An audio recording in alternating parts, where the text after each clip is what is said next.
Here are the Minecraft myths that turned out to be total lies. Starting with, can you use splash water bottles to harden concrete powder in the Nether? Well, for reference, if I'm on fire in the Nether and I use a splash water bottle, it'll keep me safe, even extinguishing the fire. So does that same water that we brought in a jar work on these concrete powders? Unfortunately, no. So you'll need to pre-water your concrete before you bring it in. Myth busted. This myth says that chiseled bookshelves can power an enchanting table if fully filled up with books. Well, we've got all of our chiseled bookshelves with a whole bunch of books inside, but can we enchant anything worthwhile out of this? The answer is no. Our max level is the same as if the enchanted table didn't have any bookshelves next to it. And another way to know that this isn't working is because we can't see the particles going between it like we could if we used regular bookshelves. As you can see here, this myth says that you need the proper tool to use enchantments. Well, let's see. I've got a silk touch shovel. Will that let me still get glass? Toggle my glass generator, and sure enough, even though the shovel isn't the right tool for breaking glass, in fact, there's no right tool for breaking glass, it'll always use silk touch regardless of what I break.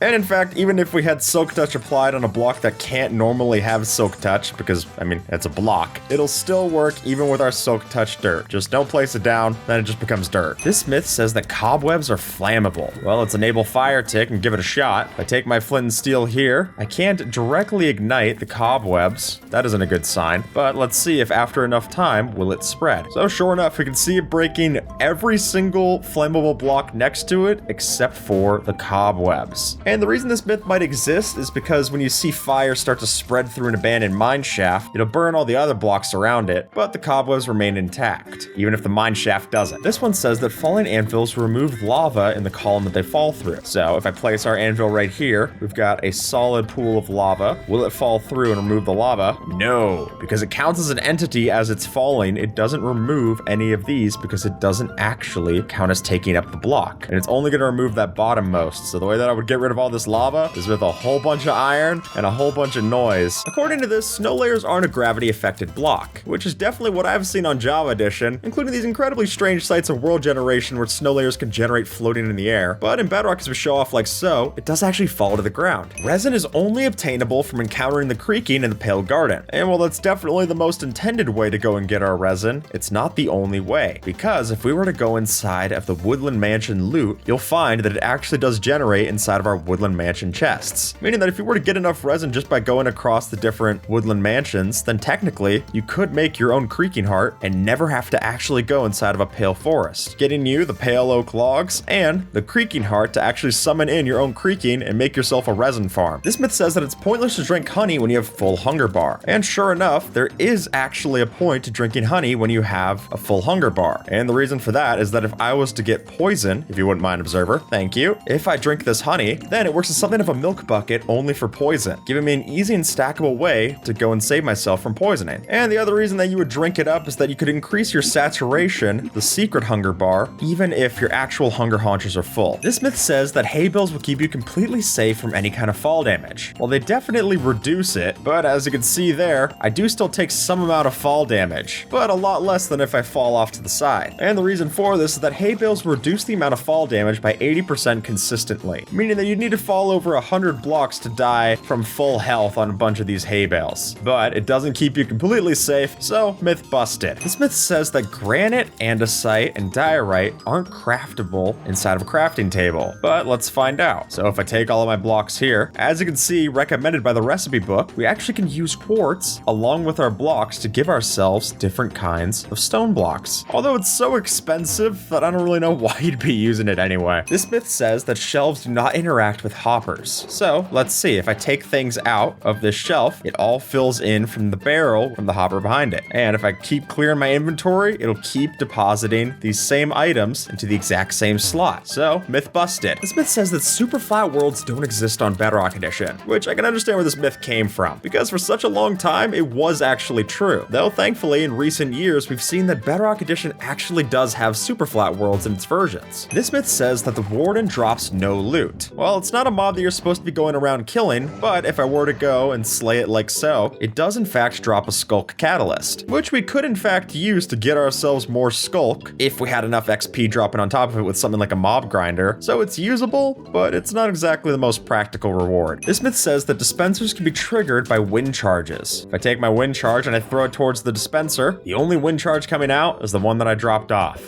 And in fact, the reason that this might look like it's the case is because when you're in a trial chamber and you throw it towards any kind of button or lever down there, that will cause the dispenser to go off. And now we can see it shooting off. But without that button, the dispenser itself doesn't get activated. The myth that we're testing here is that copper won't oxidize when you place it underwater. Well, let's give that a shot, placing our copper down onto these target blocks here. And as you can clearly see from our first victim there, it will actually still oxidize even if you have it underwater. I've heard that iceboat racing is broken on Bedrock Edition. And while it's definitely one of the fastest ways to travel on Java Edition, thankfully it also seems like it works very well on Bedrock Edition too. If it was broken in the past, it's definitely not now. This myth says that it is impossible to stop your oxidized golems from turning into statues. Alright, so we've got our oxidized copper golem here, but because it has this one state before it fully turns into a statue, we could still save it, either by using an axe, or if you want to prevent it completely, honeycomb does the trick. So this myth is busted. This myth says that using bone blocks on wolves will instantly tame them. Well, unfortunately, as cool as that would be, it doesn't work. You can't use any kind of bone blocks onto our wolves. And it's just the regular bones that do the trick. Nether stars are completely immune to fire and lava, just like netherite. Well, if I take my nether star and I throw it in there, unfortunately, I'm not getting it back. Because while nether stars are blast resistant, they're not resistant to everything else the same way that they would be in Bedrock Edition. This says that compasses work in the Nether on Bedrock Edition, but they don't work in Java. And when we bring our compass through with us to the other end, you'll see that it's not going to point us in the right direction on either version. Which makes sense. Mojang wants to make sure that you're actually using the lodestones for this purpose. This myth says that any food item will heal up our wolves the exact same way. Well, let's see. If I tame up my wolf like so, then if I were to feed it things like puffer fish and tropical fish, that'll only heal up 2 HP for our wolf. And luckily, it doesn't give it the poison effect, but the highest amount of HP that we can restore for our wolves is by using rabbit stew to give it 20 full HP. Apparently, Bedrock Edition lets you use a regular pumpkin to make a golem. And while I've seen examples of this being true in the past, in recent versions, it doesn't let you do it anymore. And you're gonna need to carve pumpkin like we do on Java. This next myth says that ender pearls throw the exact same in both editions. But if we go and check this out, not only does it throw differently, but on Bedrock Edition, it ends up being much further. Meaning that it could be possible that you could easily clutch with an ender pearl in Bedrock Edition where you can in Java. This myth says that copper ingots can heal up our copper golems the same way that iron ingots can heal up our iron golems. Well, let's see. If I were to harm this copper golem and then right click it with copper ingots, it has no interaction on the copper golem. So the only way to increase its health would be using something like an instant healing potion. This myth says that red sand can be cooked into red glass. Let's take our coal and give that a test. Any second now, just regular glass is all you're gonna get. And nor does cooking red concrete powder give you any kind of red glass. The only way that you're gonna get this is by dyeing it after the fact in a crafting recipe. This myth says that we can brush a baby turtle to get scute, which unfortunately, no matter how much I'm right clicking, we actually never get any scute from our baby turtles. It's only something that's for armadillos. And the only way to get scute is if our baby turtle grows up and drops it once it becomes an adult. This myth says that the only reason why maps don't work in the Nether is because of the bedrock ceiling, which let's find out. If I were to take a map and fly up to the ceiling, can I then create a new map up here and see, well, sure enough, even if I were to place down a whole bunch of this black stone here, we're never actually going to see it on the map because it's fully intentional that our maps will never work in the Nether, very similar to how compasses don't work without a lodestone. So this observer face doesn't work, and that's how I feel about it. As Mojang originally showed off, snowballs were the way to distract the Warden. So let's see, are snowballs still the best way to distract the Warden? Well, the truth is that any kind of projectile that we use is going to have the same chance of distracting the Warden. Whether it's snowballs, a crossbow with arrows, or even eggs. It all stands the same chance. Even if the loot inside of the ancient cities might lead you to believe otherwise, myth busted. This myth says that we can store potions inside of a cauldron like we can on Bedrock. And unfortunately, it's not possible. The only way that we're storing potions inside of cauldrons is just by throwing the item inside of the block. And it's unfortunate that we don't have parity for this way. Because shelves are flammable, netherite items inside of a shelf will burn. Well, let's find out. Enable fire tick and get out my flint and steel or lava. What is going to happen to our netherite tools? Oh, looks like the shelf's getting on fire now, and it all pops out. So while the shelf will burn, the netherite tools will all stay safe. So, myth busted. This myth says that copper lanterns will decay light level like the copper bulbs themselves as they start to oxidize. Let's give a little test here. So if I were to take a regular copper lantern, we'll see if it gives off the same light level as the different stages: exposed, weathered, and oxidized. And if you're not seeing a difference, there's a reason for that. There is no difference as these oxidize. And the best way to check this out, observer who come down with me here. So we've got our most oxidized one here, already giving off a lot of light, but as I go against it with the axe, there's no change as I remove the oxidation stage. All right, we've got another ice myth. This one says that you can slide 9 times faster on blue ice than packed ice. Well, it does take 9 times the amount of packed ice to turn into blue ice. Let's give it a shot. All right, observer, I'll take the regular ice. You can take the blue ice. Place down our boats into place. Well, observer definitely goes faster than me on blue ice. There is a reason to use it, but 9 times faster? That's not the case. While the slipping attribute for blue ice is about 10 times more than it is for packed ice, the resulting boat speeds that we get are 40 blocks per second over on packed ice, and our blue ice goes up to 72.73 blocks per second, giving a boat speed that's roughly 1.8 times faster. This myth says that cobblestone is mined at the same speed as stone. All right, so I've got my haste 2, I've got my efficiency 5 pickaxe. I can instant mine through the stone. It is not quite instant to go through the cobblestone. As you can see here, it's going much slower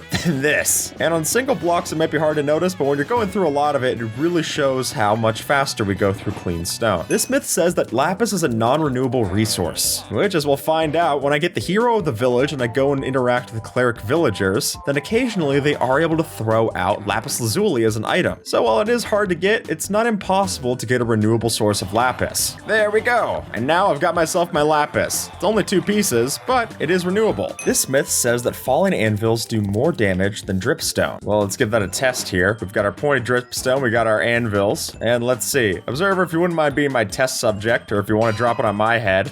How much damage did that do? Okay, 4.5, maybe 5 hearts. Now let's see with pointed dripstone. All right, so we're gonna have to place the solid block 1 higher so that we're dropping it at the same elevation. All right, our dripstone bullet.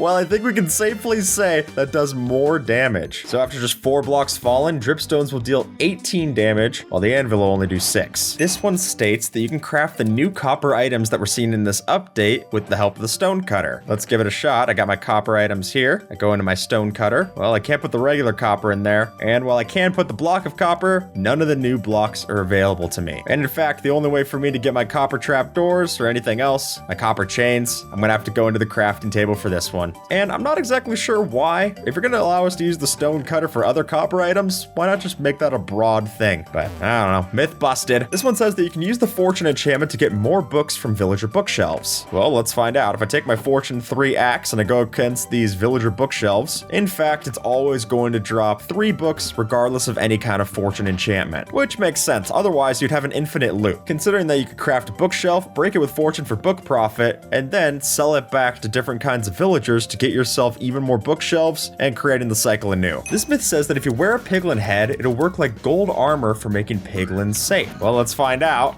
as apparently it doesn't take very kindly to me wearing one of its skin. But while it is true that piglins will still attack you if you're not wearing gold armor, it does have the same stealth effect that we see in Java Edition, where it lowers the detection range of different mobs, and that can be stacked up by using things like invisibility as well as sneaking. And then if I get close, if I were to take off the piglin head, then you'll see that was the only thing keeping me safe up to that distance. But it doesn't keep you completely safe, but it does reduce the range. This myth says that it's possible for a cactus to grow taller than 3 blocks. Well, we can definitely see this one's 4 blocks tall. In fact, if you go and explore the world, you might see a couple of those happen, but it has nothing to do with how tall the cactus is growing, and it has everything to do with world generation. Since what can happen is that, strangely enough, it'll place multiple cacti in the same block, giving you a taller cactus. There have been specific seeds that have been found by people like Geosquare that can go even taller, over 20 blocks tall for one singular cactus and a seed. But if you were to go place down a cactus yourself, it's never going to grow taller than 3 blocks. This myth says that golden carrots are the highest stat food to eat in the game, which is probably backed up by the fact that you see most players eating this when they're in the late stages of the game. But while a golden carrot restores 6 hunger points and has 14.4 saturation, a rabbit stew is able to fill up 10 hunger points, though it'll be slightly less saturation at only 12 points. I mean that overall, if you just have one food to to eat, rabbit stew isn't a bad choice. But it's not stackable, and really, the dark secret about rabbit stew is that if you eat all the ingredients that go into a rabbit stew separately, you would just get more hunger that way. End flashes change the light level. So if I were to go and remove my night vision, and we wait for another end flash to start up, while it does visually tint the whole end island, the truth is that if I were to go and look with my F3, it actually doesn't change the light level of any of these given blocks. So, myth busted. So this myth says that plants are the best item to compost in the composter. I mean, it would make sense, it is the composter, but the truth is that the best chance you have of raising the compost level is by using something like pumpkin pie or cake, because that always has a 100% chance of increasing the compost level. Even then though, it still takes so much pumpkin pie just to get one bone meal. I mean, that even if you know the best way to use the composter, it's still not always a very practical block. This myth states that end flashes only occur when you're using shaders or vibrant visuals. But as we can see from that right over there, vibrant visuals doesn't exist in Java Edition just yet, but I'm still able to see the end flashes. But while they occur in vanilla in Java, you have to be using vibrant visuals for it to happen in Bedrock. So, myth busted. This myth says that sharpness is an exclusive enchantment to our swords. Well, if I go into survival here, we'll see that of course, I can add the sharpness 5 book on my sword, but if I swap in my diamond axe, even though I can't get it through the enchantment table, I can still get it with an enchanted book like so. And the benefit of all this is that if we were to take a netherite axe and then add sharpness 5 on top of it, that'll take its damage all the way up to 18 damage with an axe crit. A common myth is that both Java and Bedrock players can't play together on the same server. And while that's true in the vanilla versions, through the help of special server plugins, it is actually possible, which I wanted to mention just because I think it's such a cool feat of the community that we're able to even bridge these two versions, even if you have to do some digging into finding out the right way to do it. This myth says that you can name your items in 50 character lengths on both versions. And while it's clearly false on Bedrock Edition, that does end up being the case on Java. And funnily enough, the reason it had to be the case in Java is because there used to be an item that was added into the game that had a name so long that it actually wouldn't have even fit if you used it in an Anvil after the fact. And that was the waxed, lightly weathered cut copper stairs. With all the copper changes, we now have copper torches, which, while they look differently from our regular torches, this myth says that copper torches can't be put out with water. Let's give it a shot. I got my copper torch here, got my regular torch. I take a thing of water, splash it on down. There goes the regular torch.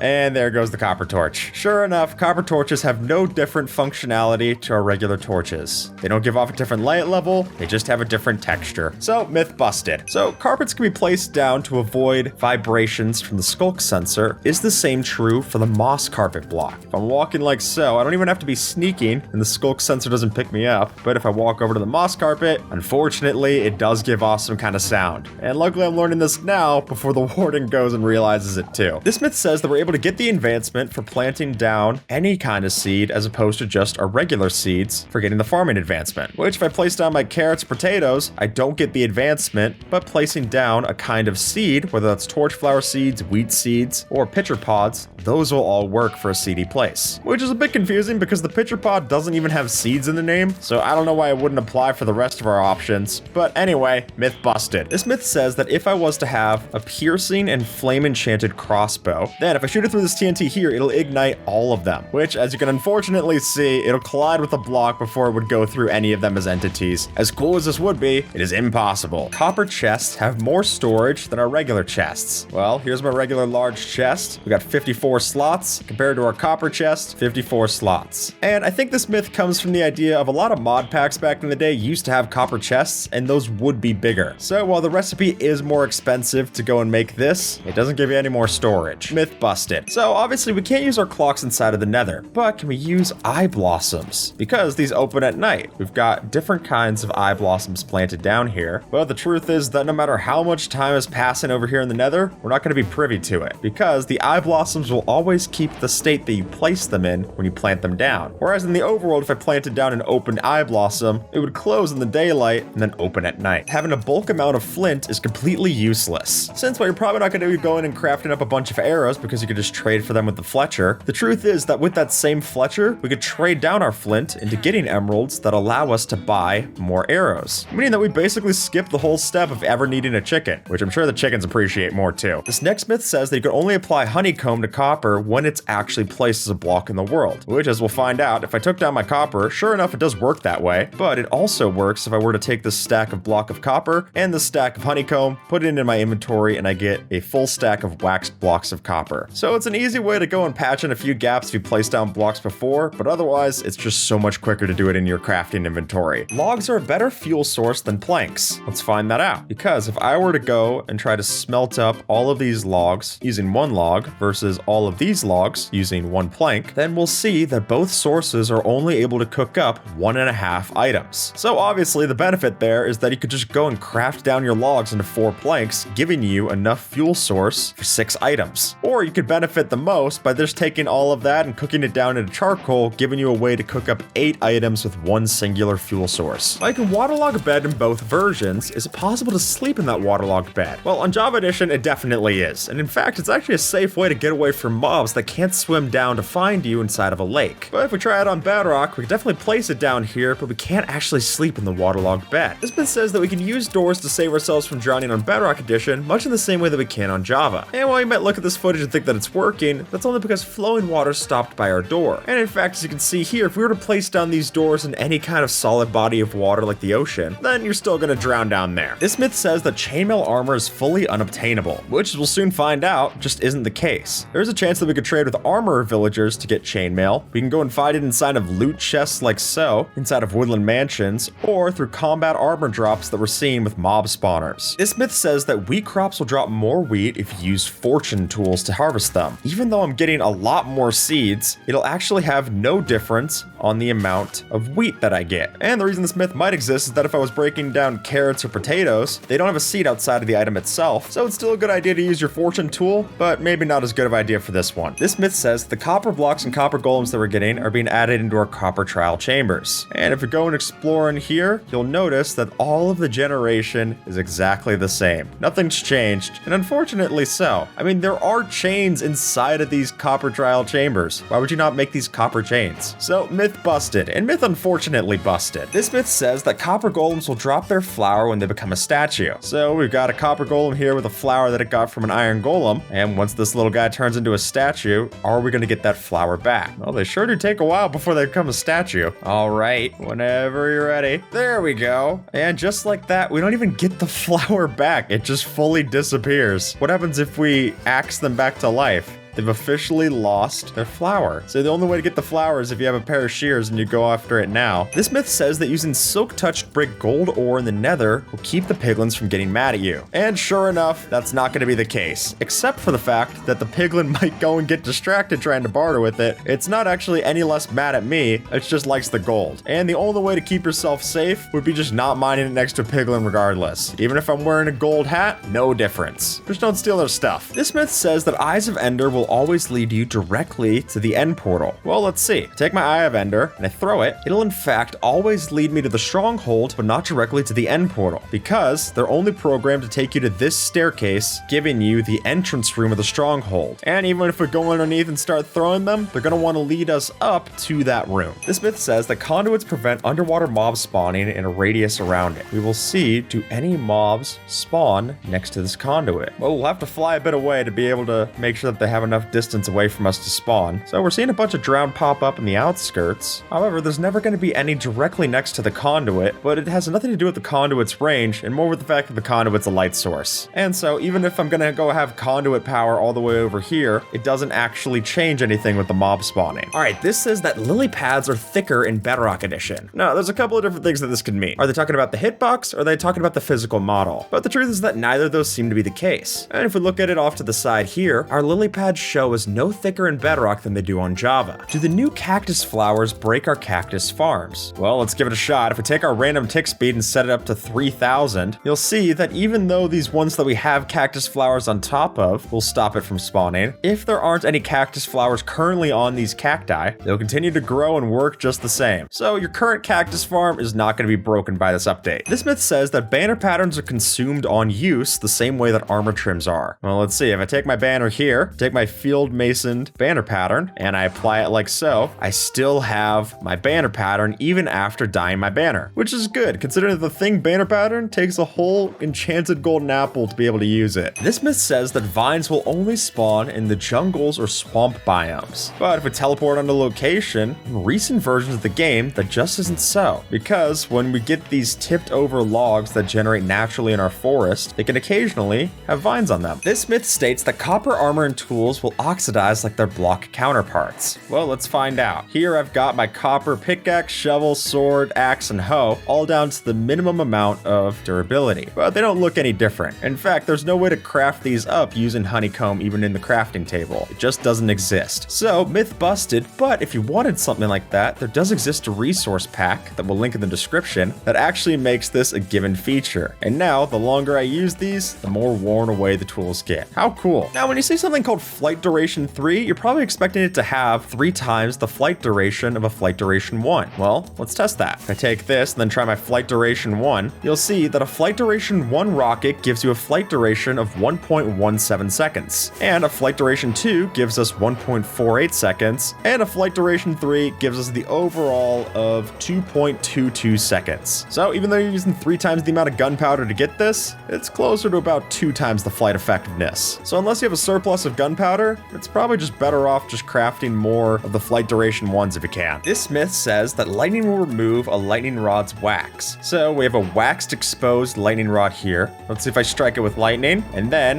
if I middle mouse click it again, it's still the waxed exposed lightning rod. Another thing that's interesting, even if we have a non-waxed version of the lightning rod on top of the waxed block, it still doesn't deoxidize. So, myth busted. The next time that you go to eat food, pay attention to the first person arm, since this myth says that you're able to see your arm while eating in Bedrock Edition, but not in Java. And as you can see from this comparison, it's false, because we can't see it on either version. At least we can't see it in first person. And I think the reason this myth might exist is that if you go into third person, you can see the arm eating animation in Bedrock. It just doesn't happen at all on Java. So while that might be a fact, this myth's still busted. And another end flashes myth states that end flashes change based on the random tick. So let's give it a random tick speed command observer. Okay, up to random tick speed 500, let's give it a shot. All right, we've got our 1. It's no faster. Let's try a tick sprint. Oh, there we go. So tick sprints impact it, but random tick does not. But considering that they have random lengths that can last between 5 and 19 seconds, it might give the illusion that random tick speed's what's happening, but that's not the case. So are you able to change the frequency of these end flashes? Yes, but not through random tick. So myth kinda busted. Can magma blocks warm up our striders even if they're outside of the lava? Well, let's find out. We got our strider here, and even though it's on the magma block, it's still cold. However, it's not actually taking any damage from the magma blocks. So while there is a special behavior just for our striders, it doesn't seem to like it very much anyway. Oxidized copper lightning rods are less likely to get struck by lightning than regular copper lightning rods. Well, we've got oxidized copper lightning rods here on the left, regular copper lightning rods on the right. Let's summon in the thunder and give it a shot. Well, looking at how the particles are showing up, it definitely doesn't seem like they're any less likely. Oh, there we go. We got 1 for the right side, any for the left. There we go. So it's the exact same. It just comes down to random chance.